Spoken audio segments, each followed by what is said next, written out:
Hi! Donc on se rejoint dans une nouvelle vidéo après 10 ans d'absence. Oui, je sais, mais j'ai envie de recommencer. Du coup, ben c'est parti. C'est pas grave. Si on aime vraiment, on s'y attend. Donc aujourd'hui, on va se rejoindre dans une nouvelle vidéo qui va être une story time où je vais vous raconter le jour où je me suis fait frapper. Et yeah, ça va être génial. Donc, qu'est-ce qui s'est passé? Ben, je vous explique. Quand je suis arrivée en Belgique, parce que oui, j'habite en Belgique maintenant, mais je suis pas née ici. Je suis née en Afrique. Donc, quand je suis arrivée en Belgique, j'étais dans une école. Et c'est une école communale, en fait. Genre, je sais pas, je pense que ça veut dire que ça appartient à l'État ou je sais pas quoi. Mais bref, c'est une école communale. Et là-bas, en fait, il y avait beaucoup d'harcèlement, si vous voulez. Et quand j'étais là-bas... ben, j'avais pas d'amis en fait, j'avais une amie et encore, elle était pas très amie avec moi. J'étais toute seule, toujours dans mon coin. Enfin, moi, je m'en foutais un peu parce que bah, depuis que je suis petite, je suis quelqu'un qui s'en fout, mais genre vraiment de tout. Je m'en foutais, je me rendais même pas compte que j'avais pas d'amis. Genre, je jouais toute seule, quoi, je m'en foutais. Je m'en fous, je m'en moque, je m'en bats, ça m'est égal. Je regarde pas la caméra parce que quand je raconte un truc et que je regarde la caméra, ça me dérange en fait. Genre j'arrive pas à raconter. Genre, s'il y a des moments où je suis comme ça ou comme ça, je regarde rien, je regarde juste dans le vide. En clair, j'étais dans une nouvelle école, j'avais pas d'amis et j'étais victime de discrimination et d'harcèlement, même, on peut dire. Parce que personne m'aimait et j'avais pas d'amis parce que j'étais noire et que j'étais pas très riche. Voilà, c'est ce qui arrive dans les écoles communales en fait, c'est normal. J'étais tout le temps seule dans mon coin, mais c'est pour ça que j'avais pas une grande bouche. Genre, j'ai toujours été quelqu'un de très rebelle et de voilà, je me laisse pas faire en fait. Mais là, je me laissais faire parce que je venais d'arriver, j'avais pas d'amis. Quand on est seul, en fait, les gars, quand on est seul, t'es seul. Genre, tu peux pas réagir, genre c'est normal même encore maintenant, quand t'es seul et que tu te fais insulter, bah tu vas pas réagir parce que t'es seul devant un groupe. Genre, tu vas pas commencer à réagir parce que si tu dis un truc, tu vas tout le temps te faire agresser par tout le groupe en fait. Du coup, c'est hyper rabaissant en fait, si vous voulez, d'être seul. Et du coup, je disais rien, on pouvait m'attaquer, je disais rien, je me laissais faire, je laissais faire tout le monde, etc. Et après, donc, j'ai eu quelques petits problèmes dans cette école-là. Et du coup, j'ai dit à ma mère de changer d'école. On a déménagé, on a changé d'école. Et je suis allée un peu plus loin, mais toujours dans le même endroit, mais un peu plus loin. Et je suis allée dans une nouvelle école qui était une école catholique, du coup. Et là-bas, ben, j'ai essayé de me faire des amis avec qui j'ai pu passer une bonne année, enfin une bonne scolarité, plutôt vu que je suis restée là-bas 2-3 ans, je me suis un peu flemme.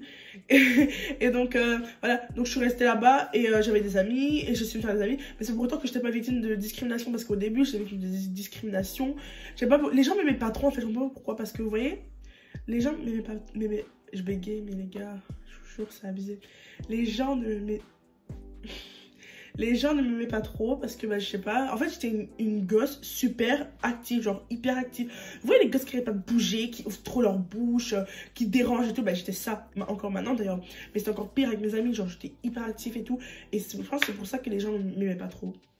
Et du coup, j'avais quand même des amis, donc je restais avec eux. Mais il y avait des gens qui m'aimaient pas trop. Bref.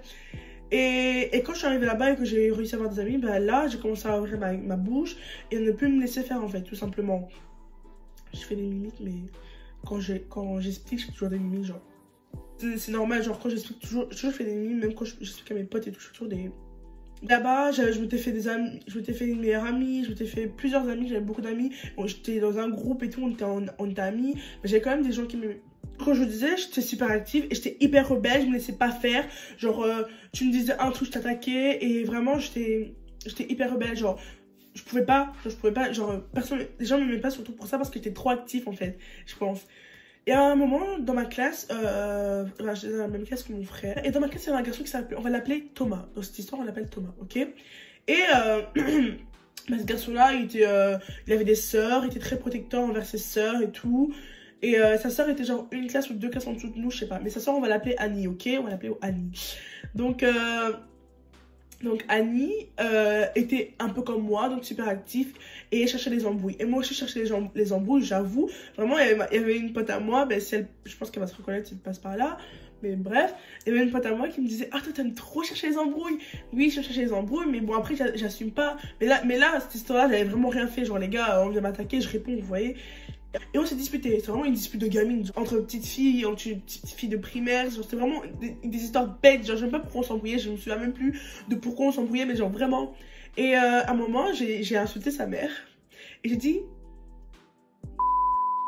Elle était vexée par ce mot, alors qu'elle m'avait insulté de tous les mots, elle m'avait insulté de grosses, elle m'avait vraiment insulté de tous les mots possibles, vous voyez. Mais genre, en primaire, moi je disais plein de gros mots, genre, tout le temps je disais des gros mots.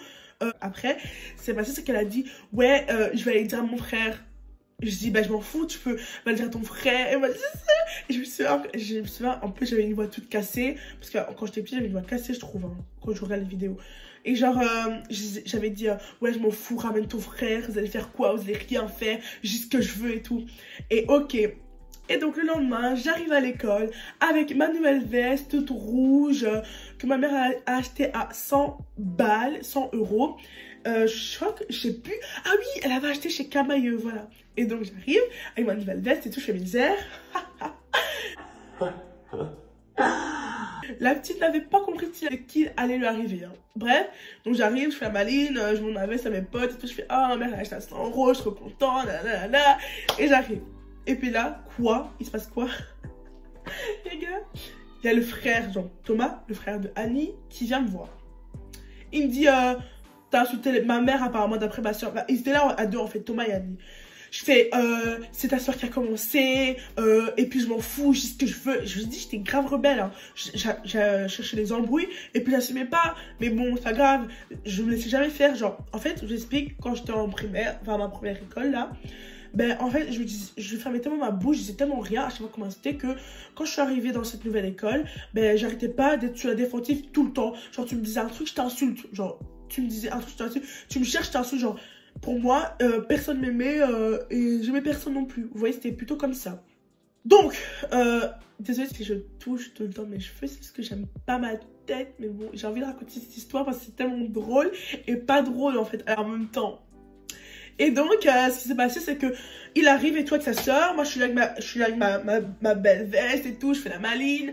Et il me dit ça. Je dis, ouais, et alors, j'ai fait ça, tu vas faire quoi et tout. Genre, je faisais trop d'air quand j'étais petite, les gars. Genre, je faisais trop d'air. Genre, je sais pas pour qui je me prenais. Genre, en fait, on m'avait tellement attaqué dans la vie que maintenant, à chaque fois qu'on essayait de me parler ou de me faire un truc, ben, je me laissais pas faire, j'étais grave, la défensive, c'est normal aussi. Genre, si t'es toujours laissé faire toute ta vie et que t'as toujours fermé ta bouche, ben, à un moment, tu vas exploser, tu vas trop ouvrir ta bouche, justement. Et moi, j'étais comme ça, je faisais, ouais, je fais ce que je veux. Il me dit, ouais, t'as acheté ma mère, je fais, ouais, il dit, tu parles pas comme ça, ma mère, je fais, et moi, je disais, je parle de qui je veux, quand je veux, tu vas faire quoi maintenant? Et là, on était dans la cour, et genre, on a une grande cour, ok? Et dans la cour, il y a une ouverture d'escalier pour descendre. Vous descendez les escaliers. Et puis encore d'autres escaliers et vous descendez. Et là, vous arrivez à la cantine. Si vous savez pas c'est quoi, c'est le réfectoire de la cour. Et là, il voulait me taper, les gars, mais un truc de malade. Genre, et là, à partir de là, il m'a couru après dans toute la cour. Et elle était immense, la cour. Je sais même pas combien elle faisait, mais elle était immense, je me souviens. Genre, on a couru dans toute la cour. Puis après, j'ai vu l'entrée des escaliers pour aller dans le réfectoire. J'ai pris cette entrée-là. En fait, il me courait après, vous voyez. Et genre, j'ai pris cette entrée-là, j'ai pris les deux escaliers. À un moment, pour aller dans le réfectoire, c'était un rond comme ça, vous voyez. Et genre là, il a tiré sur ma capuche. Genre, il a tiré sur ma capuche. Il a pété ma capuche. Il m'a tiré dessus et à un moment je me suis effiloché mon manteau, genre ici, le côté, je me suis effiloché, il y avait un trou, il y avait des couteaux qui sortaient. Sachez que ça faisait 2 jours après qu'on avait acheté mon manteau, en tout cas ici, genre j'avais trop la haine, je pleurais déjà parce qu'on avait cassé mon manteau et je savais que ma mère allait me défoncer, genre. J'ai couru, je suis arrivée à l'entrée du réfectoire et là, il m'a mis une balayette, les gars, mais un truc de malade, genre bang comme ça. Comme ça. Je tombais à terre et lui et sa soeur ils ont commencé à me taper dessus, genre coup de pied, coup de poing et tout. Et moi, vous voyez quand vous êtes en boule comme ça là et qu'on vient, qu'on vous tape dans, ben j'étais comme ça, j'étais en boule parce que j'essayais de me défendre, genre j'essayais de taper aussi, je tapais sa soeur, après s'en aille et tout. Et lui, j'arrivais pas à taper, il était plus grand que moi et tout. Et genre voilà, genre il me tapait, elle me tapait et j'étais en boule, il y avait tout le monde autour de moi, ma meilleure amie qui regarde, genre what, et mes potes, c'était enfin je n'en veux pas parce que je m'en fous, je me rendais même pas compte parce que le lendemain je leur ai parlé et je m'en foutais. Mais maintenant si aujourd'hui on me fait ça et que mes potes restent autour à regarder comme ça, en fait j'étais une gamine, du coup je me rendais pas compte que c'était mal qu'elles n'ont pas réagi, mais aussi On était en primaire, on était de tout petits bébés. Eux, ils allaient faire quoi ils allaient faire quoi devant lui si moi j'arrivais à rien faire, moi qui avais déjà plutôt de la carrure et tout, et c'est tout petit, ils vont faire quoi devant quelqu'un comme ça. Donc en même temps je comprends, et en même temps je comprends pas pourquoi personne n'a réagi. Vous voyez vraiment dans les films quand vous êtes en boule et qu'on vous tapez des coups de pied énormes dans le ventre, partout. Vous voyez, c'est parce que je suis noire que j'ai pas eu bleu, hein, mais bon, j'avais hyper mal, je pleurais et tout, et tout le monde crie, tout le monde regardait autour en fait, les primaires, ils regardaient autour, ils étaient tout en train de regarder en fait. Et là, il y a une de mes amies avec qui je suis encore amie maintenant, qui a appelé la prof, et la prof elle est venue. Ils ont rien eu les gars, genre ils ont eu une punition, genre privé de récréation ou quoi. Vous voyez des trucs qu'on donne en primaire ou en secondaire encore maintenant, en fait c'est toujours pas puni en fait. Et genre ben voilà, c'était ma petite histoire de comment je me suis fait tabasser. En fait encore aujourd'hui quand je raconte à mes potes ou quoi, c'est drôle, mais sur le moment je rigolais pas. Et c'est pas pour autant qu'après j'ai fermé ma bouche, hein. Je me laissais toujours pas autant faire après, hein. J'étais encore pire après justement. Et j'ai jamais raconté à ma mère, ni à mon frère, ni rien du tout. Parce que j'ai passé important quand j'étais petite, mais maintenant j'aurais peut-être dû raconter avec tout ce qui se passe et tout. J'ai raconté à mon frère plus tard, mais c'est trop tard parce que on était plus dans la même école, il était déjà parti. Et du coup, voilà. Il vous arrive quelque chose comme ça, n'hésitez pas à parler et à les raconter. C'est drôle, hein, parce que c'est trop... Franchement, je pense que je l'ai quand même mérité, hein. J'ai quand même mérité ça. J'étais hyper nuisible, les gars, genre. Toujours maintenant, mais bon... je méritais pas de me faire taper comme ça, surtout que c'est sa soeur qui m'a cherché. Donc voilà. J'aurais dû fermer ma bouche, mais bon, je ferme jamais ma bouche, moi, si vous savez pas. Donc voilà. Donc merci d'avoir regardé cette vidéo. N'hésitez pas à vous abonner à mes autres comptes que je mettrai en barre d'infos. Et n'hésitez pas à m'envoyer des messages parce que ma vie, c'est de la merde, les gars. Donc s'il vous plaît, divertissez-moi. Je vous fais des gros bisous et je vous dis à je sais pas quand. Parce que on n'est jamais sûr avec moi. Donc voilà. Merci. Bisous. My glass is popping. Shake your body, don't stop, don't miss. All you ladies pop your pussy like this. Shake your body, don't stop, don't